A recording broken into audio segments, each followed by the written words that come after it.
You are not needed at this funeral. You aren't related to us, just leave your condolence money and go home. My mother-in-law tried to kick me out of my father-in-law's funeral, saying it. How hard does she think I've worked to take care of my father-in-law? He treated me as family, and also I have cared for him as if he were my own father. You're right. Get lost, stranger. Sorry? I couldn't believe my ears. Even my husband treated me like an obstacle. All right. I said it and was about to leave. But he had more to say. What I mean by stranger is you, Mom. My name is Maya, a 34-year-old housewife. My husband Kent and I have been married for 3 years. We met at work and started dating after charming each other while working together. Then we continued to date smoothly and he proposed to me after 1.5 years of dating. I want to be with Maya forever. So please marry me. Yes. I hope you're by my side forever. After that, we soon visited both our families and had both families meet each other. Then we had a wedding and went on a honeymoon, and we started living together.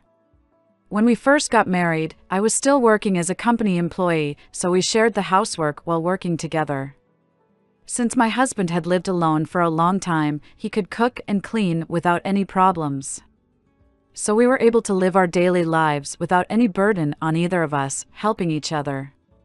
On our day off, we went on dates or just relaxed and watched movies at home, and our new married life was very enjoyable.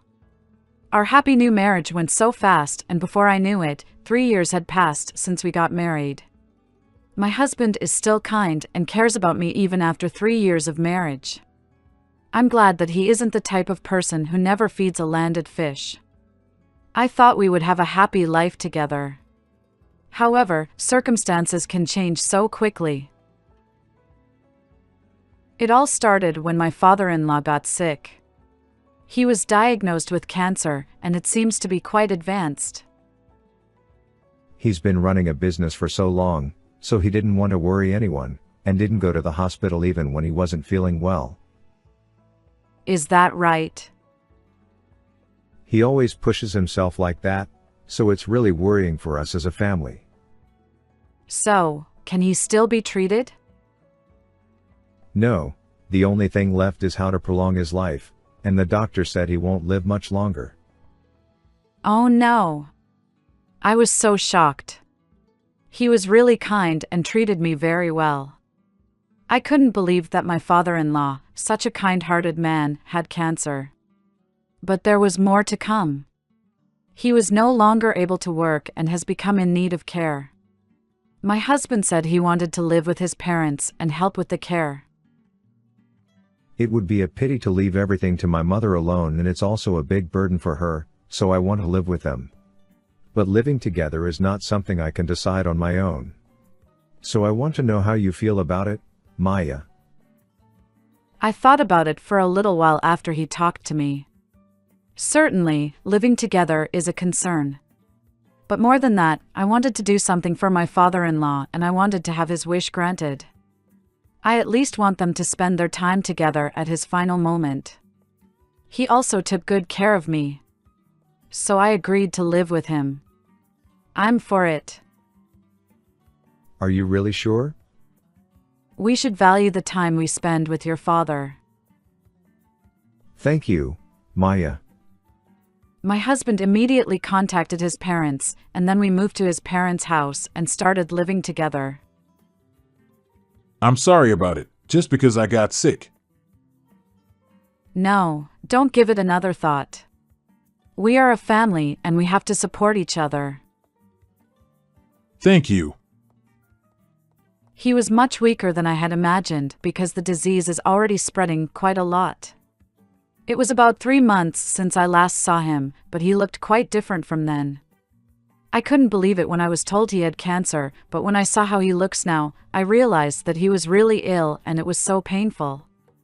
Then we started living together, and when we actually started living together, I realized that the fact that my husband and I were both working brought my mother-in-law a lot more stress. However, my husband couldn't quit his job because he had to take over his father's company. So I decided to quit my job and become a housewife. I'm really sorry. I had to make you quit your job that you love so much, Maya. It's okay. I can work anytime I want, but it's the only time I can spend with your father. So I decided to choose family over work. Thank you, Maya. Of course I'm willing to take care of him at night on weeknights and during the weekend. So let's help each other as a family from now on. Yeah, let's do that. That's how I started my days as a housewife. There were no problems at the beginning. I carried on doing housework and assisting my father-in-laws with my mother-in-law, helping each other. My day started early in the morning by making my husband's lunch and breakfast for everyone. Even when I was a company employee, I always had breakfast for my health, and I prepared lunch every day to save money, so it wasn't particularly hard for me. However, cleaning was difficult because his parents' house was quite large. It took twice as much time and effort to clean the room where my husband and I lived. Still, I tried my best to get used to it. However, about 3 months after we started living together, I had another worry. It was about my mother-in-law.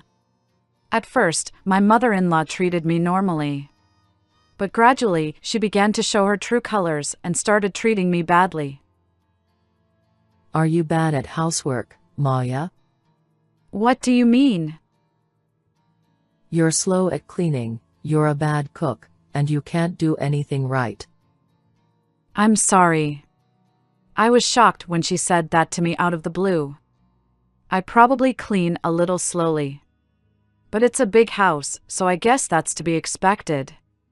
Also, I was surprised that my cooking was bad, because my husband always said it was delicious.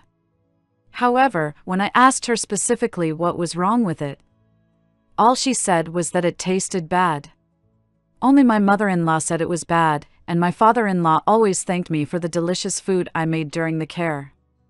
In fact, when she cleans, she does it slower than I do. My father-in-law and my husband both said that her cooking wasn't very good. I heard that she hasn't cooked much since she was young, and often bought prepared foods from the department store basement where a lot of pre-made meals are sold. So he said he was happy to be able to eat homemade food like this every day. Maybe she doesn't like the fact that I cook well like that. I don't want her to be jealous like that. I was worried about how to deal with my mother-in-law. I tried to praise her as much as possible and communicate well with her.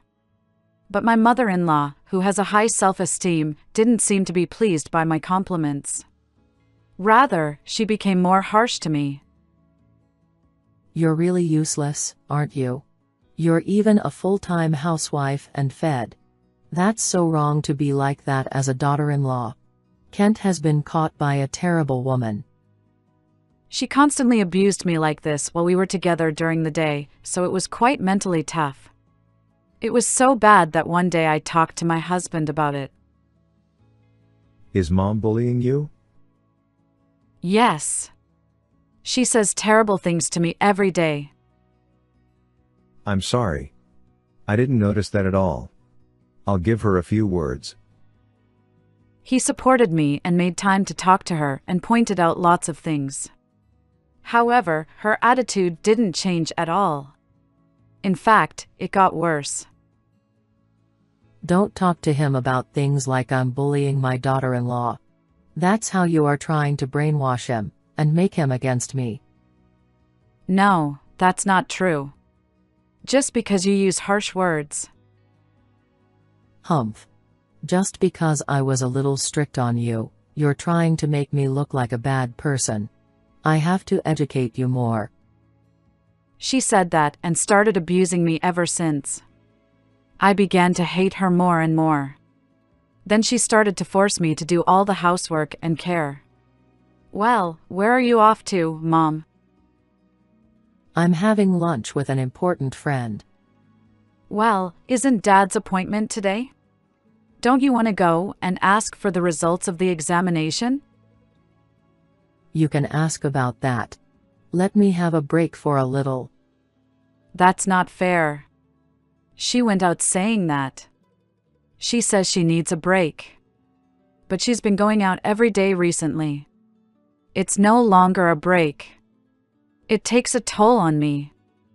I ended up doing all the housework. I didn't mind taking care of my father-in-law. I thought it would be better for me to do it than for her to do it carelessly. Even so, however, I sometimes feel that it is a burden for me to do everything on my own. Sorry, Maya. My wife goes out like that, so you're taking up all the burden. You shouldn't worry about it as it's not your fault. Still, It doesn't bother me. thank you. I was happy that he cares about me like that. My husband was busy taking over or learning new jobs and was always tired. So I felt sorry for him to talk about her anymore. I just have to get used to this life. I tried to think of it in this way. But then something unexpected happened. My father-in-law got worse and was taken to the hospital. My husband and I hurried to the hospital. We waited anxiously for his treatment to end. You haven't been able to get hold of your mom? No. She is out only for a drink. What the heck is she doing at a time like this? She apparently doesn't answer the phone at all, and when he does drop her a line message, it doesn't get read. Even though it's an emergency for the partner she has been with for a long time. What is she really doing? Then, although the treatment itself was successful, my father-in-law ended up being hospitalized. I went home once, packed up everything he needed for hospitalization, and went back to the hospital. We spent the rest of the day waiting for him to come awake. He was stable and seemed to be asleep. So we decided to go home and take a nap.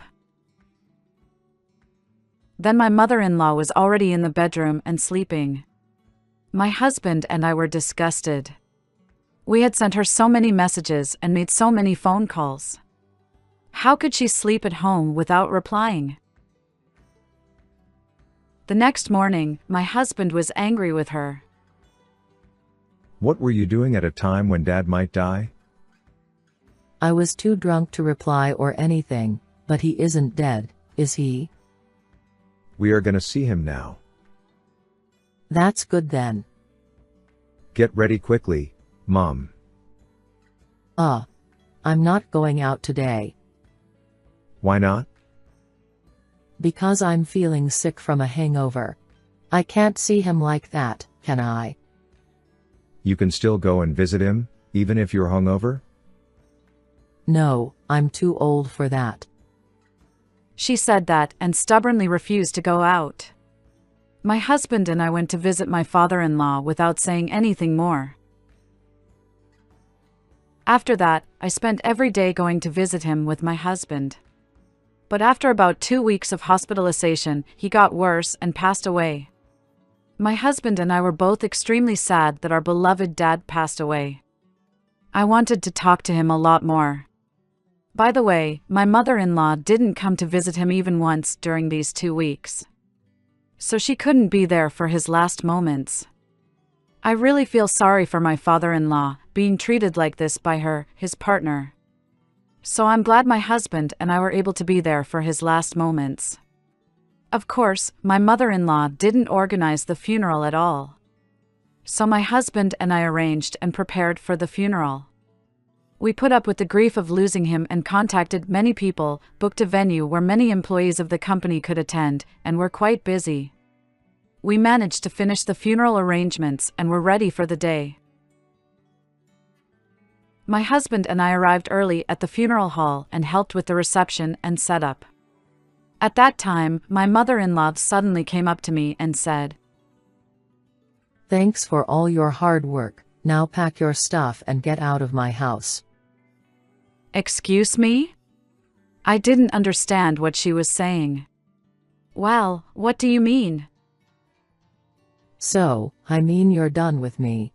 His care is over after his death, so that means you're no longer related to us. Well, Duh, are you with me? You are not needed at this funeral. Leave your condolence money here and go home now, stranger. she tried to kick me out of his funeral saying it. How hard does she think I've worked to take care of my father-in-law? He treated me as family, and I even cared for him as if he were my own father. In that time, my husband said something I never thought he would say. Well, you're right. Get the hell out of my life, stranger. Pardon? I couldn't believe my ears. Even my husband had treated me as an obstacle. I thought he was the only one on my side. I was too shocked to say anything back. Okay. I said that and was about to leave. She was looking at me with a grin. But he had more to say. What I mean by stranger is, you, Mom. What do you mean? That means I'm cutting ties with you, Mom. I told my father about it, and Maya is the only family I have. You're not related to us. Wait, what are you suddenly talking about? I know you've been always thinking about yourself. Also, no matter how much I tried to talk to you, your attitude towards Maya never changed, and you spent all the money Dad earned. He was disgusted with you, Mom. So he said he didn't want you to attend the funeral. No way, I'm gonna get the inheritance anyway. What the heck? Instead of being sad that you can't attend the funeral, the first thing that comes up is about his inheritance. I'm entitled to it, of course. I'm afraid that Dad said he's going to disinherit you. He said he wrote that in his will. Are you kidding me? Disinheritance. There's no way he can do that. You are subject to disinheritance, Mom, for spending his money all these years without caring for him. On top of that, you had an affair in the past and stabbed him in the back, didn't you? It seems you humbly begged for his forgiveness and got him to forgive you. But I don't think you can complain about disinheritance because you did things that made it impossible for you guys to carry on an honest married life. She turned pale. I've had enough of you, too, Mom. This is an important place to hold my father's funeral. We won't talk about inheritance or anything today, so please leave right now. But. Just get out. Ack. She was startled and frightened by my husband's angry voice and left. Then we were able to hold my father-in-law's funeral without her. After that, the lawyer told me the contents of my father-in-law's will. My husband was to inherit everything. My husband and I got rid of my mother-in-law, sold their house and moved to a new house. We completely cut her off and never told her where we lived. So we'll never see her again. According to our relatives, she rented a cheap room that could be rented by people without a job. She has never worked in her life, and there are no good jobs for her, and has to work part-time for minimum wage, which is hard on her both physically and mentally. She is a terrible spender, and the money from her part-time job is not enough, and she is repeatedly borrowing money apparently. In just a few months, she has apparently run up more debts than she can repay.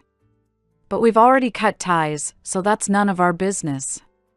It's all her own fault. Meanwhile, my husband and I are living happily in our new home. Just recently, I got pregnant. I'm making the most of my time, being excited with my dearest husband to have a baby. What did you think of this story? Please subscribe to our channel. See you in the next video. I've been married to my husband for 10 years. We have a 7-year-old daughter and have built a fairly happy family together. However, after we got the house we had always dreamed of, something started to change little by little. It all began around the time our daughter turned 6. We built our new home near my in-laws' house, as my husband wished. But As a result, my mother-in-law started visiting us almost every day. If it were just occasional visits, I could tolerate it, but she comes every day and eats lunch and dinner with us every time. It's becoming too much to handle. My mother-in-law has always been a big eater, and the amount she eats is easily double that of an average person. She can effortlessly finish 2 portions by herself. Because she comes every day and eats with us, our grocery expenses have skyrocketed. And on top of that, we have never received any contribution from her for food expenses. All the costs have come out of our household budget. About 6 months after my mother-in-law started visiting, I talked to my husband about the financial burden caused by her meals. However, my husband said, "Mom is lonely without Dad." He showed no intention of listening to me. I wasn't objecting to my mother-in-law visiting. I was just trying to explain that the financial situation was getting tight, but deep down, my husband probably just wanted to avoid getting involved. My father-in-law is currently working away from home, and although it's not that far, he rarely comes back. So, I could understand why my mother-in-law might feel lonely being alone at home, but having her over every day was becoming overwhelming. I considered going back to part-time work, but my leg condition was making it difficult for me to work as I wanted. When I was a child, I injured the nerves in my leg in a car accident, and I still suffer from the after-effects. I've come to accept that this is something I'll have to live with for the rest of my life, but I still feel inconvenienced in many ways. After much thought, I decided to talk directly to my mother-in-law about the financial burden of her meals. The next day, while keeping an eye on the time when my mother-in-law was likely to arrive, I continued preparing lunch as usual. Just as the food was almost ready, I heard the front door open, and my mother-in-law entered the house without hesitation. Without even greeting me, she plopped down on a chair and said, "Jessica, I'm hungry." I responded, "It'll be ready soon," but at times, I couldn't help feeling like I was doing housework just for her, which made me feel down. Recently, she even said, "You know what time I arrive, so make sure the food is ready when I get here." She said it as if it were the most natural thing in the world. I brushed off her words without arguing and placed the finished meal in front of her. She lit up with excitement and, without saying thank you, began eating immediately. Even at a glance, the amount was enough for 3 people, but by the time I sat down, there wasn't even a portion left for one. But, well, I was used to this by now. I could have set some aside for myself from the start, but even when I tried, she would always find it. "Oh, I'll have this too." She would quickly eat it without hesitation. Since this happened so often, I started preparing simple things like eggs or mixed nuts for myself. "Aw, I'm so full." In less than 10 minutes, she devoured a huge amount of food and patted her stomach contentedly. Then, as if acting like a noble lady, she said, "Jessica's cooking has improved, thanks to me." I sighed deeply in my heart. However, today, I had made up my mind to speak up. "Excuse me, may I discuss something with you?" I stopped her from leaving, as she usually did right after eating, and sat down across from her. She frowned, clearly wondering what this was about, and stared at me intently. I gathered my courage and said, "Well, it's about the food expenses." The moment I spoke, she snorted and looked away. But I pressed on.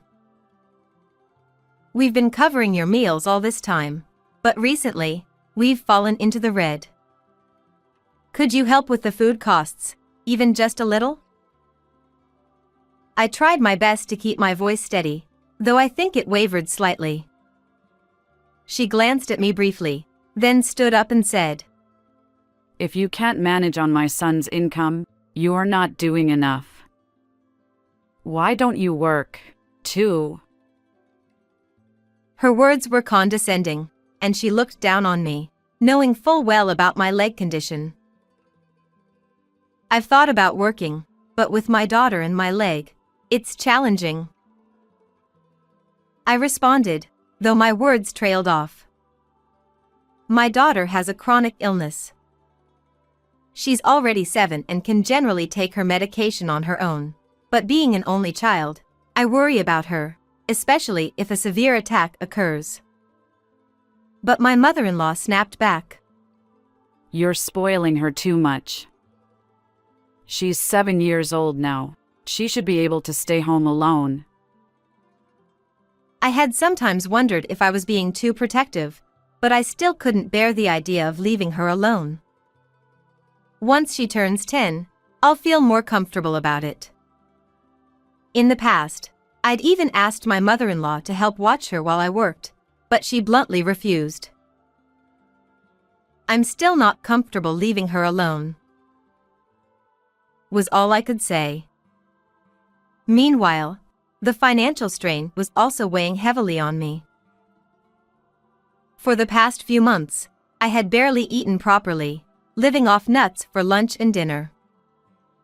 As a result, I lost weight, and since I wasn't big to begin with, my friends had started expressing concern that I was now too thin. Although my husband didn't seem to care, my daughter had tried several times to share her snacks and side dishes with me, saying, Mom, you need to eat properly. But my mother-in-law dismissed this, saying, It's your fault for not eating. Don't blame anyone else. She sneered at me, completely unwilling to listen. When I try to eat, you always take my food. I sighed deeply, but that only made my mother-in-law's face turn red as she slammed the table and shouted, Are you calling me greedy? I had to resist the urge to say yes, exactly, over and over again, but I managed to hold it in. She glared at me, crossing her arms and flaring her nostrils. When you married into this family, what's yours became mine. That means your food is mine too, she declared arrogantly. Just hearing that made my head ache. What is she even saying? I thought, stunned and speechless. Seemingly emboldened, she added, Since what's yours is mine, I think I'll take some of your clothes next. Her eyes sparkled as she made her way toward our bedroom. Wait, stop. I tried to intervene, but her large frame was too much for my frail body to stop. Besides, it's not like my clothes would even fit her, I thought, chasing after her. Once inside the bedroom, she began rifling through the closet, grabbing items like a shopper at a sale. She even moved on to my jewelry box, reaching for my accessories. Hey. Those are. I started to protest, but she cut me off. Quiet! What's yours is mine. She ignored my attempts to stop her and continued taking whatever she pleased. I could only stand there, stunned, watching helplessly. After the storm that was my mother-in-law finally left, I cleaned up the mess in the closet, wondering what to do next. I decided to have a serious talk with my husband once he got home. For now, I cleaned up the dishes she left behind and waited for my daughter to come home, pretending nothing had happened, as night approached. That night, my husband came home as usual, and a few minutes later, my mother-in-law arrived as if nothing had happened. With a deep sigh, I prepared the meal discreetly, trying not to let anyone notice my frustration. At the dining table, my husband, mother-in-law, and daughter sat together and started eating even before I took my seat. I gently said to my daughter, "You can start eating, sweetie." She finally began eating, but slowly. Before long, my husband and mother-in-law reached over to her plate. You don't need this, right? Oh. Kate, you're not eating this, are you? Taking advantage of her silence, they kept helping themselves to her food. This was nothing new. It happened all the time. I had taken to preparing extra portions separately so that, after they were done, I could quietly add more food to my daughter's plate. I continued my usual meal of nuts while eating with my daughter. Later, after my mother-in-law had left, I sat down with my husband, who was relaxing in the living room, to discuss what had happened earlier in the day. If we keep going like this, we won't be able to make ends meet without covering your mother's food expenses, I told him. My husband thought for a moment, then smiled and said casually, Just use some money from elsewhere. By elsewhere, he was referring to the savings we had carefully set aside for important payments and for our daughter's future. It wasn't that simple. Frustrated, I snapped. Don't say it so lightly. What if I reduce your allowance instead? His expression changed instantly, and he shouted angrily, Are you kidding me? It's my money. I've been getting by on a small allowance, so figure it out. And Mom helps us out a lot, doesn't she? You could listen to her a little more. Panicking, I whispered urgently, Stop it. Our daughter will hear you. My husband let out a heavy sigh, and with that, the conversation ended, unresolved as always. And so, the days dragged on, with no solution in sight, leaving me burdened with worry. One day, after about 6 more months of such a life, my husband's grandmother passed away. Of course, we attended the funeral where many relatives gathered after a long time, and it was also the first time in a while that we saw everyone face to face. After my husband's grandmother's funeral, my mother-in-law and I were busy behind the scenes attending to the relatives, and everything finally ended around 10 p.m. Later, all the relatives gathered at my mother-in-law's house, spending a peaceful time together. Among them was my father-in-law, whom we hadn't seen in a while. Because of that, both my mother-in-law and husband seemed quieter than usual. It was so sudden. As he said that, the surrounding relatives nodded in agreement. My husband's grandmother was quite old, but she was lively and energetic, so no one expected her to pass away so suddenly. I felt the same, though I had met her a few times. She was always so full of life that I thought she would live long. When I heard the sudden news, I couldn't hide my surprise. Then, my father-in-law said, We need to be careful too. By the way, Jessica, you seem to have lost weight suddenly. Are you okay? Suddenly, he spoke to me with concern. While the drinks flowed, I was looking after my daughter, never expecting to become the topic of conversation, so I responded in surprise, saying, Huh? A few of the relatives turned their gazes toward me all at once. Oh, no. I'm fine. I just have a small appetite.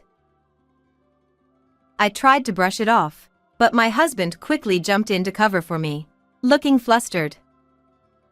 I thought, why is he stepping in, but said nothing more. Then, another relative spoke up. But don't you think you're too thin? Are you eating properly? This time, my mother-in-law interjected subtly, I keep telling her to eat, but she just doesn't, saying she doesn't want to gain weight. While pretending to pour a drink for my father-in-law, she subtly placed the drink between me and the relatives, smiling to deflect the situation. At her words, I couldn't help but feel frustrated, and I found myself glaring at her. However, she didn't look at me at all, instead beaming at the relatives with a cheerful smile. My father-in-law then looked at my daughter with a gentle gaze and said, Is that so? Young people these days worry too much. Jessica, you need to take care of yourself since you have your daughter. I could only nod in response, unable to say anything else. Then, my daughter looked up at my father-in-law and said, Mommy always skips her food for Grandma and Daddy. And she always shares her food with me. She then smiled innocently and hugged me. Hearing my daughter's words, my father-in-law looked at my husband, seemingly struck by something, and asked, What's going on? Explain properly. He demanded an explanation. My husband looked flustered and glanced at my mother-in-law for help, but she averted her gaze, saying nothing. Seeing my husband remain silent, my father-in-law frowned, then turned to me, saying, Jessica, what's going on? Please explain here. The atmosphere was tense with his words, and other relatives who had been conversing fell silent and turned their attention to us. Summoning my resolve, I decided to tell everyone, including my father-in-law and the other relatives, everything that had been happening. I revealed all: the amount of food my mother-in-law consumed, the grocery expenses, what I was eating, and how my husband ignored me when I consulted him. As my story unfolded, my father-in-law's expression turned to shock, and the surrounding relatives looked at my mother-in-law with disbelief. With a severe look, my father-in-law glared alternately at my husband and mother-in-law.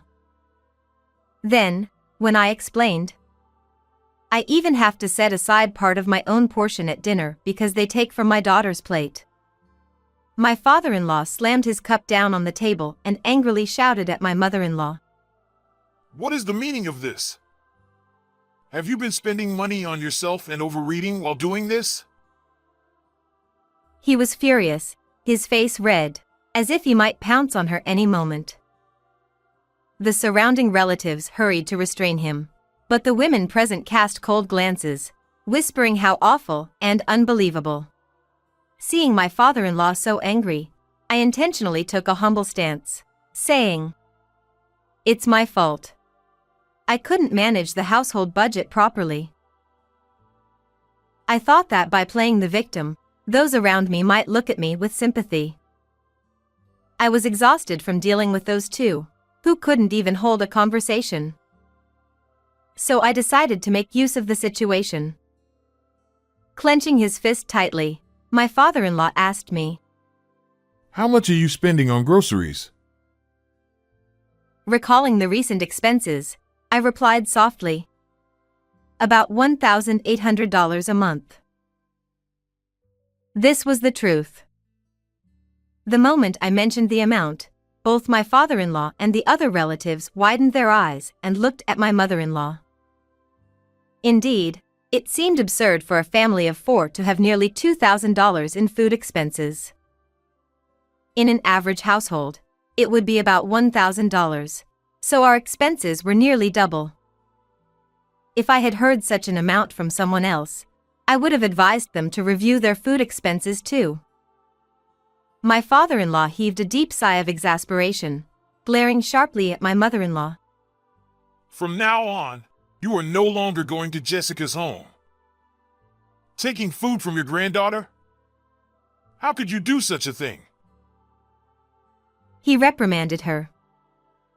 Then, turning to me, Jessica, I am truly sorry. It was my fault. I won't let her go to your house anymore. He apologized sincerely. My father-in-law lowered his head to my daughter, saying, "I'm sorry." Though my daughter didn't understand why he was apologizing, she smiled and said, "It's okay," easing the tense atmosphere. Afterward, my mother-in-law and husband were taken aside by my father-in-law and my husband's uncle, who gave them a harsh scolding away from our daughter. I was satisfied with the outcome and finally felt like a weight had been lifted off my shoulders. However, when my husband returned home, his attitude changed drastically. You got Dad and Uncle on your side, didn't you? He lashed out at me in anger, blaming me for everything. There was no apology for his past actions. Instead, he began saying that he didn't need our daughter and even told me, "Get out." I hadn't expected him to say such things, but strangely, I didn't feel the urge to cling to him. In fact, it felt as if something had cleared within me, like a heavy fog lifting. I calmly responded to him, "All right. I'll leave tomorrow. I'll mail the divorce papers. Just sign and file them." My straightforward answer stunned him. He had clearly never imagined that I would agree to divorce so easily. Wait, are you serious? You can't raise our daughter on your own. He shouted from behind as I began packing in the bedroom, getting ready to leave. To my own surprise, I remained perfectly calm. It was as if something inside me had finally snapped free. I realized how foolish I had been, sacrificing myself, worrying about how my husband and mother-in-law felt, and making my daughter suffer all this time. "Yes, I'll be fine. I'm taking our daughter with me," I replied simply. After finishing my packing, I carried only the blanket to my daughter's room. "We'll be gone tomorrow," I told my husband, who stood there in shock. That night, I lay down next to my daughter and slept peacefully. The next day, my husband was getting ready for work, but, of course, I had no intention of making breakfast for someone I was divorcing. Since my daughter was about to start her long vacation, I called the school to notify them of her absence and packed her belongings into my car. My husband looked like he wanted to say something, but he left for work without a word, and I too left the house behind. When I arrived at my parents' house, they were shocked by my haggard appearance and immediately asked what had happened. It was only natural. They could tell I had lost nearly 40 pounds. I explained everything that had led to this point. My parents supported my decision to divorce, and my father, especially furious, called my in-laws. It was my father-in-law who answered the phone. At first, my father was shouting angrily, but as he listened to my father-in-law's side, he gradually calmed down. By the end of the conversation, he quietly hung up the phone. Apparently, my father-in-law had expressed his agreement with the divorce and said he would take my mother-in-law with him to his new assignment. He also apologized repeatedly. Though my father-in-law wasn't at fault, I knew his personality well enough to understand that he would take responsibility no matter what I said and continue to apologize. In the days following my return to my parents' house, I received numerous messages from my husband saying, "I don't want a divorce, I love you, and I want to see our daughter." However, I ignored every one of them. After all the insults he threw at me, it was ridiculous for him to say such things now. As I continued to ignore him, his messages became increasingly aggressive, eventually containing threats. That's when I decided to consult a lawyer and handle all future communication through legal channels. Fortunately, I was able to return to my previous workplace, and my mother offered to take care of my daughter, allowing me to focus on my job without worry. Though my daughter had to transfer to a new school, she didn't seem to mind and was excited about starting at her new school in the upcoming semester. A few months later, the divorce was finalized without issue. Years passed, and one day, I was contacted by a woman from my ex-husband's family, someone close in age to me. She told me that my former father-in-law had divorced my mother-in-law after growing tired of her. It seems that my ex-husband and his mother ended up living together in their old house. However, managing their finances proved too difficult, and with only my ex-husband's salary, they couldn't cover the cost of groceries or the mortgage. Eventually, they were forced into bankruptcy. I heard they now live in a small apartment, and my ex-husband reportedly told his mother, "You'll have to earn your own food money." Left with no choice, my former mother-in-law had to take on a part-time job. They seem to be struggling, but it no longer concerns me. Of course, I'm receiving child support payments as agreed.